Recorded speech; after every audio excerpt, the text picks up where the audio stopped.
Aký je rozdiel medzi investovaním a tradingom? Ľudia si často tieto dva pojmy zamieňajú a práve preto sa boja aj investovať, pretože si myslia, že svoje ťažko zarobené peniaze musia dať nejakému traderovi, ktorý s nimi hrá ruletu.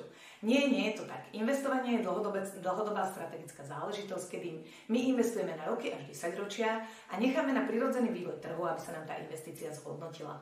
Nežto trading je práve to časovanie trhu, snaha predpokladať, kedy pôjdu akcie dole, kedy pôjdu hore a podľa toho nakupovať alebo predávať.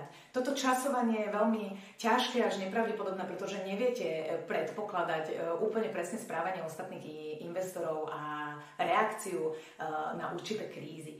Nežto pri dlhodobom investovaní tieto krízy sú krátkodobého charakteru, trvajú nejaký rok, 2, 3 a z dlhodobého horizontu tá investícia aj tak narastie. Pre koho je vlastne trading určený?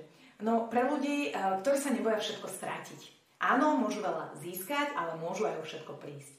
A pre koho je investovanie? No pre všetkých nás ostatných, ktorí svoje ťažko zarobené peniaze chceme investovať s vidinou lepšieho dôchodku alebo zaplatenia školy pre dieťa.